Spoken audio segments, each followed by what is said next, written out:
আসসালামু আলাইকুম রহমতুল্লাহ। আমি আজকে গিয়েছিলাম আমার বাড়ি থেকে মোটামুটি 4-5 কিলোমিটার দূরে একটি খামার রয়েছে, সেই খামারটি ভিজিট করতে।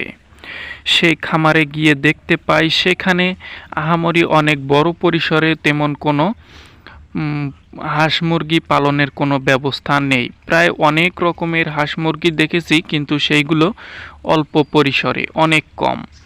সেইখানে আমি কিছু এক জোড়া খরগোশও দেখতে পাই এবং কিছু চীনা হাঁস, বেইজিং হাঁস এবং খাকি ক্যাম্বেল হাঁস, রাজহাঁস, এমনকি সিল্কি মুরগি, টার্কি মুরগি, তিথির মুরগি, এইরকম অনেক জাতের কিছু মুরগি দেখতে পাই, যেগুলো অল্প পরিসরে, খুবই কম, 2-4-5টি করে রয়েছে। কোয়েল পাখি রয়েছে 5-6টি, কিছু দেশি মুরগিও রয়েছে।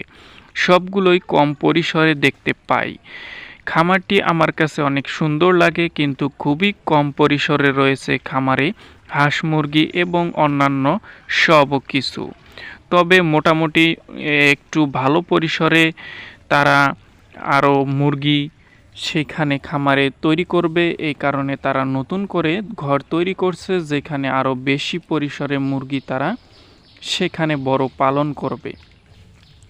তো আজকে ছিল এই ভিডিও। সবাই ভালো থাকবেন। আসসালামু আলাইকুম।